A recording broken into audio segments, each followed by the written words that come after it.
সালাম আলাইকুম চাচা। ওয়ালাইকুম সালাম। আপনার কাছে আসলো আমি একটা দরকারে রে বা। কি দরকার রে বা?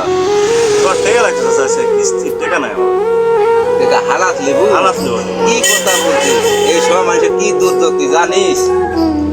আর তোরে আলু বিক্রি হচ্ছে না, ব্যবসা দেখি কি করে, দোকান ফাঁকা, ব্যবসা নাই। ইয়ার কপি লাগাও দিয়ে 1 টাকা তোরা পড়ে আছে। এখন আমি লিজেই দুগ্ধ সমুদ্রে পড়ে আছে, টেকা হালাত করছি এই সময়। আপনার সাথে আমার এতদিনের পরিচয়, যদি 500 টাকা যেন আমার উপকার না করতে পারেন, কি লাভটা করতে হলো? পরিচয় টরিচয় দিস না বেটা। তাই যেমন লিজের জীবন আছে হালাত খারাপ, বাকি করতে চাইতে আসছি। ওখানে বাকি লিবো খুব বিপদ আছে। এখন বর্তমান খুব দূর দিন যাচ্ছে, এই মধ্যে কিছু বলছি টাকা না দিলে একটা সেরিকেট দেন বাকি আমার। সেরকেটও বাকি দিতে হবে। তুই একটা আলি বিড়ি, একটা আলি বিড়ি আমি মন থেকে এমনি এমনি দিচ্ছি, একটা আলি বিড়ি কালি করে সুদ করে আমি। এই চাচা খাসি এলে চাচা, খাসি এলে চাচা বেচতে রে বা? আরে বাবা বেশ তো। দাম দাম কত রে বা?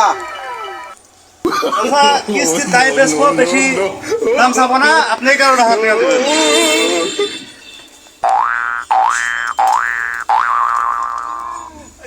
তোদের বেটা কিস্তির দায় করেছে, কিন্তু দাবা যাবে আজকে, কিস্তির দায় আছে, দাবা যাবে। দাম দিব 5,000 টাকা। কি বলেন নেবা, আপনি বাইরে এসে দেখেন জিনিসটা আগে। দেখি কি দেখা টাকা লাগবে না, যাতে এসে একবারে আছে 5,000 টাকা দিব, 5,000। ভাই, বাকিও দিল না, আর সামনে দাও দিল না। টেকাও নাই, আর খাসি কিনতে এখন দেন। আরে বান্ধে খাসি বান টাকা কই নেলে?